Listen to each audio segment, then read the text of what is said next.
অভিনব কায়দায় পাচার হওয়ার আগেই উদ্ধার আনুমানিক 12 লক্ষ টাকা মূল্যের 120 কেজি শুকনো নেশার বস্তু গাঁজা। গ্রেপ্তার করা হলো দুজনকে। বারুইপুর আমতলা রোডে টংতলায় নাকা চেকিং এর সময় সন্দেহভাজনভাবে একটি অশোক লেল্যান্ড কোম্পানির DOA7 মডেলের গুড ভিকেল গাড়িকে সন্দেহজনকভাবে আটক করে তল্লাশি চালায়।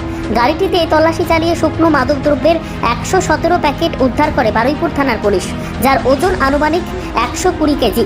আনুমানিক দাম প্রায় 12 লক্ষ টাকা। ঘটনায় 3 জন জড়িত থাকলেও দুজনকে গ্রেপ্তার করেছে বারুইপুর থানার পুলিশ।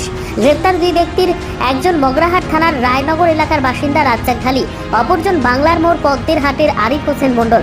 বারুইপুর থানার আইসি সৌম্যজিৎ রায়ের নেতৃত্বে এই বিপুল পরিমাণ মাদকদ্রব্য উদ্ধারের সাফল্যে খুশি সকলেই। বারুইপুর থানা এলাকার বিভিন্ন জায়গায় পুলিশের নাকা চেকিং চলে বিভিন্ন সময়। তেমনি বারুইপুর থানার অন্তর্গত টংতলা এলাকায় আজ সকাল থেকে নাকা চেকিং চালাচ্ছিল বারুইপুর থানার পুলিশ। নাকা চেকিং চলাকালীন সন্দেহজনক গাড়িগুলিতে তল্লাশি চালাচ্ছিল পুলিশ। ছোট হাতি গাড়িতে থাকা লোকজনকে জিজ্ঞাসাবাদ করার সময় কথার অসঙ্গতি দেখা দিলে গাড়িটির প্রতি সন্দেহ বাড়ে পুলিশের। গাড়ির পেছনে থাকা এক ব্যক্তি পুলিশ দেখেই চম্পট দেয়। গাড়িটিকে পুঙ্খানুপুঙ্খভাবে পরীক্ষা নিরীক্ষা করার পর সন্দেহ জোরালো হয়। একদম অভিনব সিনেমার মতো কায়দায় গাড়ির বডিটিকে বিশেষভাবে তৈরি করা হয়েছে। গাড়ির বডির ওপরের অংশ ফাঁকা থাকলেও নিচে সুন্দরভাবে সাজানো ছিল 117টি প্যাকেট, যা দেখে সাধারণভাবে কোনো রকম সন্দেহ হওয়ার কথা নয়। কিন্তু শেষ রক্ষা হলো না। বারুইপুর পুলিশ জেলার দক্ষ পুলিশ অফিসারদের চোখকে ফাঁকি দিতে পারল না।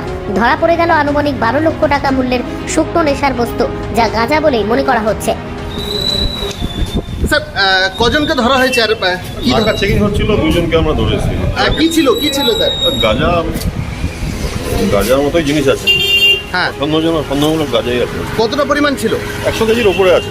স্যার, কিসে ছিল স্যার? Packet 100 packet. আর কিসে করে নিয়ে যাচ্ছিল? ট্রাকে করে নিয়ে যাচ্ছিল। ট্রাকে করে নিয়ে যাচ্ছিল। কোন জায়গা থেকে ধরা হয়েছিল?